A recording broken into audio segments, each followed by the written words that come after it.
আমাদের অতি প্রিয় তামিম ইকবাল ভাই আজকে সকালবেলায় অসুস্থ হয়েছিলেন। 9টা সাড়ে 9টার দিকে উনি বিকেএসপিতে একটু অসুস্থ হয়ে পড়েন। ওই অবস্থায় ওনাকে এখানে নিয়ে আসা হয়। যখন এখানে নিয়ে আসা হয় ওনার চিকিৎসা শুরু হয়। পরবর্তীতে আসলে উনি আমরা চিন্তা করি যে আসলে ঢাকা নিয়ে যাওয়া যাবে কিনা। তো বিভিন্ন কারণে আসলে ঢাকা নিয়ে যাওয়া যায়নি, সেই ডিটেলস আসলে প্রয়োজনীয়। পরবর্তীতে ওনার অবস্থাটা বেশ ক্রিটিক্যাল হয়ে যায়। এই ক্রিটিক্যাল কন্ডিশনেই আমাদের কাছে আবার আসেন এবং ওনার ওই ক্রিটিক্যাল কন্ডিশন থেকে যতগুলো চিকিৎসা প্রয়োজন সব কিছু করা হয়েছে এবং আল্লাহর রহমতে যে কন্ডিশনটা আসলে অনুকূলে আছে এবং ওনাকে একটা আমরা বলি যে ওনার একটা হার্ট অ্যাটাক হয়েছে। এইটার জন্য একটা এনজিওপ্লাস্টি এবং একটা স্টেন্ট করা হয়েছে। আল্লাহর রহমতে স্টেন্টিংটা খুব স্মুথলি অ্যান্ড এফিশিয়েন্টলি হয়েছে। আমাদের যে কার্ডিওলজিস্ট ডক্টর মারুফ ওনার এই একটা স্টেন্টিং করেছেন এবং ভেরি এফিশিয়েন্টলি, এবং ওনার এই ব্লকটা পুরোপুরি চলে গেছে এখন।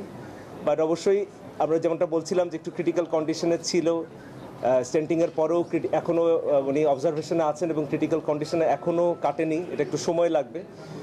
আর আমরা সবাই ওনার জন্য প্রাণপণ চেষ্টা করছি এবং আপনারা সবাই দোয়া করবেন আমাদের প্রিয় তামিম ভাই যেন আবার আমাদের মাঝে সুস্থ হয়ে ফিরে আসে এবং আবার খেলাধুলায় জয়েন করে। তামিমের অ্যাম্বুলেন্স ঢুকছে, পিছনে আমার গাড়িটা ঢুকতেছে, খুব অ্যাম্বুলেন্সটা খুব দ্রুততার সঙ্গে যাচ্ছে। তো গেল, আমিও গাড়ি থেকে নামার পরে যখন তামিমের কাছে গেলাম যে তামিমকে নামাবে, হ্যাঁ, অ্যাম্বুলেন্স থেকে নিয়ে হেলিকপ্টারে শিফট করবে, তখন তামিম ইকবালের মধ্যে আমরা পুরাইটাই অচেতন। হ্যাঁ, পুরোপুরি অচেতন, মুখ দিয়ে আপনার ফেনা পড়তেছে। ডাক্তার বলতেছে, ডাক্তার যে ছিল বিকেএসপির উনি বলতেছে পালস পাওয়া যাচ্ছে না, খুবই খারাপ অবস্থা। এর মধ্যে ডালিম পাঞ্চ করতেছে, তাদের যে প্রাথমিক ট্রিটমেন্টটা দেওয়ার, মানে এতই বাজে অবস্থা। তখন আমি সঙ্গে সঙ্গে ডাক্তারকে জিজ্ঞেস করলাম, ডাক্তার সাহেব আমরা কি তাকে হেলিকপ্টারে ঢাকা নিব নাকি আমরা আবার হসপিটালে ব্যাক করব, কোনটা? হ্যাঁ, বলতেছে অবস্থা কিন্তু ভালো নয়, পালস পাচ্ছি না।